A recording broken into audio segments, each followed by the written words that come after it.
Je suis rentré chez les Dominicains en 1995, après avoir travaillé 7 ans comme avocat. L'avocat, c'était ma passion d'enfance, vraiment d'enfance. Et puis à un moment, le sentiment que elle ne remplissait pas ma vie. Et tout d'un coup, le 15 août 1994, véritablement un coup de tonnerre. Et 1 an après, j'ai intégré le noviciat dominicain. J'avais 33 ans, un moment où on a déjà une étape de vie, et puis voilà. Et j'étais persuadé que rentrant chez les Dominicains, il n'y aurait plus rien à faire. On avait fait la démarche, on était rentré, et après c'était pilote automatique jusqu'au ciel, ou dans le meilleur des cas.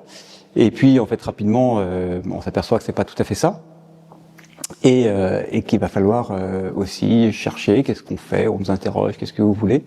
Ça, c'était une vraie question pour moi. Mais avant cela, il y a eu un coup de tonnerre. Et le coup de tonnerre, c'est 2 en fait. Le premier, c'est l'assassinat des moines de Tibérine. Et donc, je suis au noviciat. On entend le testament de Christian de Chergé, la mort de ces moines. On avait vécu l'attente, les cierges à Notre-Dame. Et nous devions donner un nom de parrainage à notre noviciat, et nous devions donner le nom des moines de Tibérine. Et puis voilà que le 1er août 96, juste à la fin du noviciat qui se terminait début septembre, nous apprenons l'assassinat donc de Monseigneur Pierre Claverie, dominicain, qui était une grande figure dans notre province. Et là, véritablement un séisme. Et voilà qu'étant au noviciat, un frère, le frère Jean-Jacques Pérennes, vient le visiter juste après une messe de Requiem qui avait été célébrée à Notre-Dame. Il nous parle de Pierre Claverie, et je me sens profondément touché d'une façon étonnante. Voilà. Et en fait, au fond de moi, c'est difficile à dire après, mais je sens que il y a un lien entre la vie de cet homme et la mienne, sans vraiment savoir de quoi il s'agit, mais je le sens comme tel. Et puis quelques années passent, des études de théologie, rencontre de Petite Sœur de Jésus qui étudiait avec moi, la figure de Charles de Foucauld qui m'habitait déjà avant de rentrer dans l'ordre, qui revient. Et en fait, la province se pose la question de réenvoyer une nouvelle équipe de frères en Algérie. Et j'ai répondu à cet appel. Et donc je suis arrivé en Algérie après 2 années à Jérusalem pour terminer mes études, avec un frère qui avait lui aussi ce même désir. Il avait toute sa vie été prêtre ouvrier, et il m'avait dit toute ma vie j'ai travaillé avec des travailleurs immigrés algériens, et à la retraite j'aimerais bien être immigré dans leur pays. Et cette phrase avait terminé d'achever le travail. Et donc nous sommes portés volontaires tous les deux, et nous avons été envoyés tous les deux d'abord dans le diocèse d'Oran à Tlemcen, comme point de départ, avec la mission de chercher un lieu de fondation. Ce lieu, ce sera Tlemcen. Et après, donc, des responsabilités m'ont été confiées. J'ai d'abord passé 1 année à Beni Abbès, dans l'ermitage de Charles de Foucauld, le premier ermitage de Charles de Foucauld, où il a été de 1901 à 1905, donc pour travailler un peu l'arabe algérien. Et puis rapidement, il m'était demandé d'être vicaire général et économe du diocèse d'Oran, jusqu'en 2010. Et en 2010, encore un coup de tonnerre.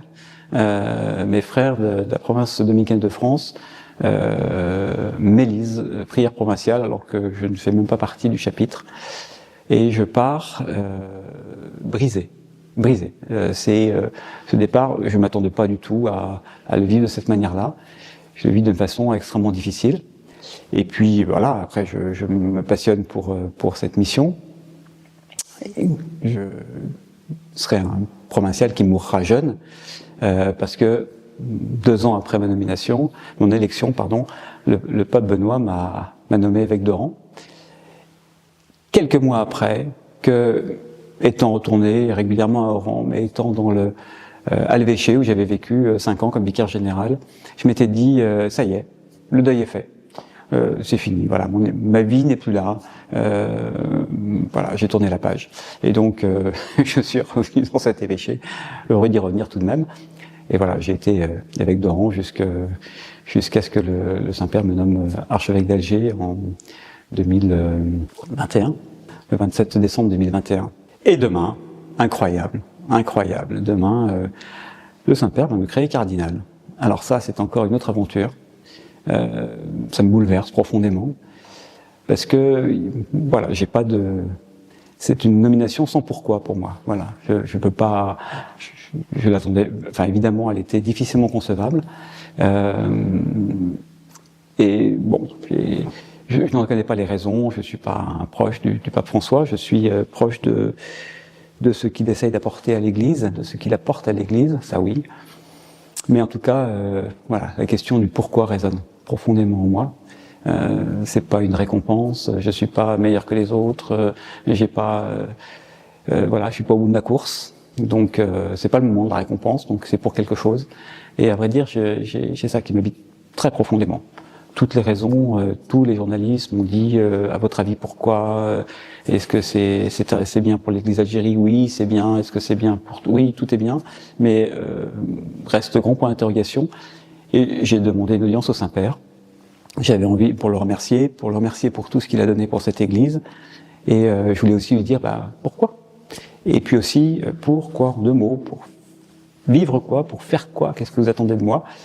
Je n'ai eu de réponse à aucune de ces 2 questions. À sa façon, de façon très intense, il m'a parlé, nous avons parlé d'autre chose. Ce que je sais, c'est que en sortant de cette audience, la question n'existait plus. Donc il y avait répondu à sa manière, mais pas en apportant les réponses que j'aurais pu souhaiter. Et le Seigneur agit souvent comme ça dans nos vies. Il répond à nos attentes, mais pas de la façon dont nous pensons qu'il devrait le faire. Ce qui est sûr, c'est que le Saint-Père veut quelque chose.